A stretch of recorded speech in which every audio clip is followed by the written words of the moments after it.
name is Dr. Anthony Levatino. I'm a practicing obstetrician-gynecologist, and I've performed over 1,200 abortions. Today I'm going to describe a second trimester surgical abortion called Dilation and Evacuation, or D&E. A D&E is performed between 13 and 24 weeks of pregnancy. After administering anesthesia, the abortionist uses a weighted speculum, like this one, that opens the vagina widely. Because second trimester babies are so large, this greater access facilitates a late-term abortion. Late-term abortion requires that the cervix be prepared 24 to 48 hours in advance with laminaria. Laminaria is a type of sterilized seaweed that absorbs water over 8 to 12 hours and swells to several times its original diameter.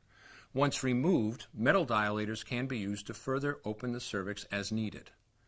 Once the cervix has been stretched open, the suction tube is placed inside. A baby at 20 weeks gestation is as big as the length of my hand, from head to rump, not counting the legs. The suction machine is turned on, and pale yellow amniotic fluid surrounding the baby is suctioned out through the catheters. With babies this big, they don't fit through catheters this size.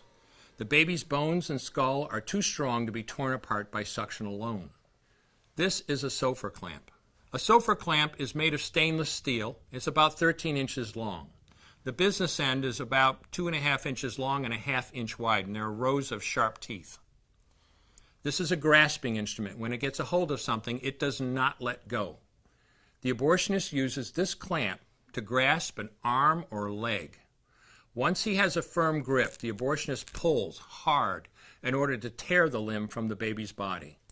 One by one, the rest of the limbs are removed, along with the intestines, the spine, and the heart and lungs. Usually the most difficult part of the procedure is extracting the baby's head, which is about the size of a large plum at 20 weeks. The head is grasped and crushed. The abortionist knows he has crushed the skull when a white substance comes out of the cervix. This was the baby's brains. The abortionist then removes skull pieces. He removes the placenta and any leftover parts of the baby with a curette, scraping the lining of the uterus for any remaining tissue.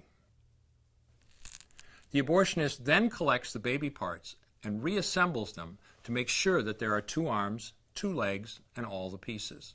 Once all the parts have been accounted for, the abortion is complete. For the woman, this procedure carries a significant risk of major complications, including perforation or laceration of the uterus or cervix, with possible damage to the bowel, bladder, and other maternal organs. Infection and hemorrhage can also occur, which can even lead to death.